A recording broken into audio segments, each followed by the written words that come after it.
Our short film, The Assurance, was created specifically for this training series on lynda.com. So in creating the film, I had two choices. I could do what I've always done, pull out all my familiar tricks and make a pretty decent movie. That would definitely help make me look like more of the expert on the subject. But I found that I actually learn way more on film projects that don't go according to plan, but we never get to see that. We never get to see the first drafts, the rehearsals, the rough cuts. All we see is the final polished versions of movies. So I decided to put some limitations for myself on this film that would make it impossible to do well. And while this was kind of tough on my pride, I knew that it would make much better training.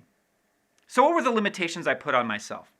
Well, pretty much everything I've ever done has been comedy. That's where I feel comfortable. In my personal life, in my career, just comedy. So for this project, I knew that comedy was then out of the question. I just couldn't use it. And I had to choose a genre that took itself really seriously. I first thought about science fiction, but science fiction usually does pretty well in independent film communities like Seattle.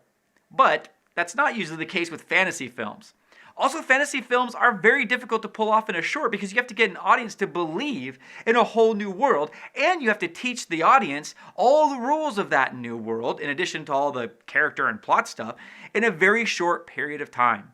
It's also harder to get the actors to get behind a fantasy as well because they feel cheesy on set.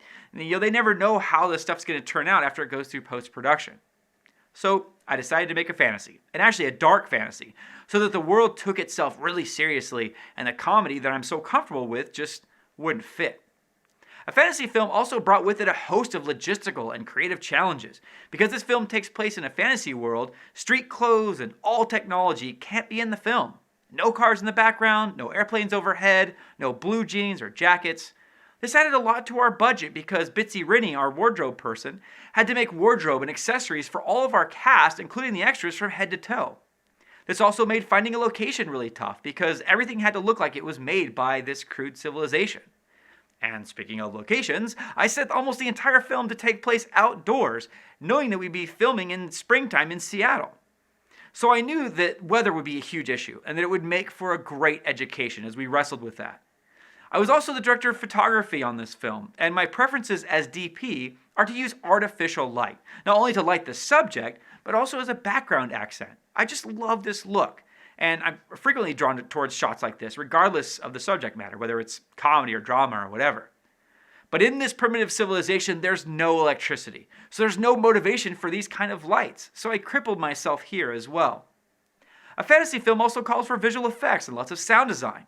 For the visual effects, I decided to create almost the entire finale as a virtual set, which I didn't have much experience in, so I knew I'd make some mistakes there.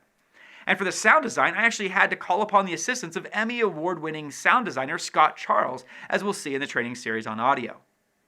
They also say that in film, you should never work with children or animals, so I hired my 8-year-old daughter to be one of the main characters of our film. And as we'll see in our training series on acting, that presented its own set of issues. It's hard enough to make a good film as it is, but these limitations really added to our challenges and caused lots of extra problems for us to solve. Also, the film itself isn't as good as it could have been if I would have stuck to what I'm comfortable with. But the point of the film and this training was to be an education, and it absolutely was.